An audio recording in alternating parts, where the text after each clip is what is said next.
Hello! Another week has gone by, which means I've had another week of adventures, and sitting behind a computer for hours on end working on my nuke project. But you don't care about that, you care about the adventures, so let me tell you about the most eventful Thursday of my entire life. So I decided it was time that I see York. York is so close by to Leeds that it just doesn't make sense that I haven't been there yet. I booked a bus ticket for myself for last Thursday to go to York. So I got on the bus, it was about an hour ride, and I got dropped off at the York train station. So after being dropped off, I walked straight to the city walls. It's very interesting because it's kind of like very ancient and historic walls just in the middle of a town, which is kind of like how everywhere is in England, but it's very pronounced here because you can tell that the walls are extremely old. So basically you can walk up a set of steps and follow the historic walls of York around the city into the town.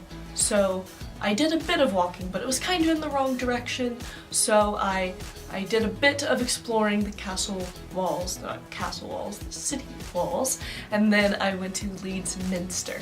This is the giant cathedral in York, and I went in and I did some looking around. Of course they had some beautiful stained glass, and then there's a tiny museum at the bottom where it teaches you about the Roman origins of York and the church itself. After I went to that church, I went to the York chocolate story. Apparently Kit Kats were invented in York, and this brand of chocolate that I've never heard before is as well. So we started out by learning about the history of some chocolate makers that got their start in York, and we sampled the first tries at their chocolate bars, which weren't bad, and then we moved into another room where we learned about the origins of the cocoa bean and how the Mayans used to prepare it to drink, and then we got to sample that as well, but it was absolutely disgusting. Do not recommend. Then we learned about some of the biographies of chocolate makers and people involved in the chocolate industry, and I tried apparently this popular chocolate that has fruit inside. It's not as fancy as a truffle, but it does have like a fruit center. It was alright, not my fave. But then we went downstairs and learned how the cocoa bean turns into chocolate bars. And we also learned that the white chocolate really only has cocoa butter content. So it has no real cocoa, which you can probably tell by just looking at it. Anyways, after that we made our own chocolate lollipops and decorated them with things such as dark chocolate sprinkles and strawberry biscuits, which I never heard of in my life. And then we went and watched a professional make some passion fruit chocolate truffles. And of course we got to sample those as well. So that was a really fun experience, and 10 out of 10 would recommend to anyone going to York in the near future. After that I had a look around the shambles. I found Tim Burton's favorite bar, the Evil Eye. Although I didn't go inside, they have a very large selection of gin that's kind of fun to look at in a tiny little shop at the front. The shambles are kind of like very close cobblestone streets to walk down, so I just explored a bit around there.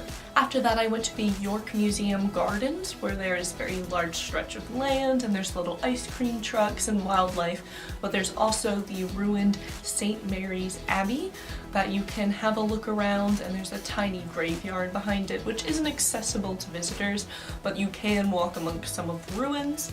And then there is the York Museum right next door. At the York Museum I saw lots of Roman and Viking artifacts because those are the origins of York. I also saw lots of dinosaur bones, especially aquatic ones, as well as a meteorite that actually landed in York, which really just covered all the bases for me. 10 out of 10 museum experience. Also right outside the York Museum and the York Museum Gardens is the ruins of St. Leonard's Hospital, which is an ancient hospital. I don't know if I would say ancient, but an old hospital that is a bit run down now, but is kind of fun to walk through, except that there are pigeons all over it who will make scary noises at you while you walk through. At this point in my trip, I had achieved pretty much everything I had planned to do and still had 2 to 3 hours left over. So I decided to just take a walk down the Shambles again, and I ended up finding a couple more tiny churches that were very interesting and weren't on like a map or anything. And so I went in and they had some lovely stained glass work. Some of them looked a bit spooky as the pews were kind of lopsided on the wavy cobblestone ground. But I eventually ran into this York pasty shop where they made like homemade pasties, and I got a pork sandwich with apples in it. I don't know, it was very good. They always have good food in these places. And then I went to this small little church to explore. This was the Holy Trinity Church, and it had a very nice graveyard yard area in front of it where lots of people were eating lunch or reading books, and there was also a little kitty in there. And I was happy to see a cat again. Warms my heart. Anyways, after I had a look around that church, I went down the Shambles. I ended up at a Disney store, which was very interesting because I don't think I've been to that many Disney stores, especially not in England. And then across from that was the Shambles Market, which was kind of like the market that we have here in Leeds, where it's kind of like random items but also produce, but this one had flowers as well, like potting flowers and cacti, so it was very nice. And then next door to that was a craft tent that was made in York items, so I had a look at the little craft fair items and then popped into another little church on my way back. And then after that I went to some Roman baths.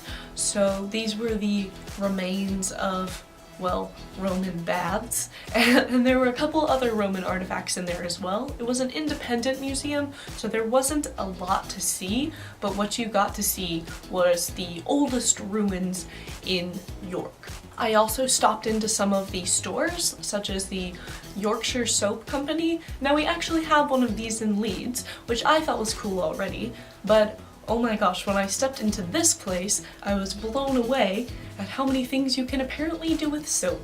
Like, they have flower pots, slices of cakes, cupcakes. I was just like, it was Bath & Body Works times a million. They had 3-tiered soap cakes. I don't know what you would ever do with that, but you can buy it for £125. I also went into a store that was kind of like a random found object store in the front, but then when you got to the back of the store, it was all decorated for Christmas with string lights and owls hanging from the ceiling, millions of different decorations for the tree, and it really just put me in that Christmas mood, even though it hasn't even been Halloween yet. But anyways, after that it was almost time to go, so I had a pop in the York Library and said my final goodbyes to the museum gardens, and then I headed back to the train station via the York City Wall, so I had a nice view of the city as I walked back to the train station. And then at the train station I caught the bus back here, and my flat was having a flat dinner, so I made some zucchini really quick to contribute to that, and then I headed off to the paint party that I told you about last week, and I painted these. Ooh, conceptual. It's not conceptual, I just sat down and made it.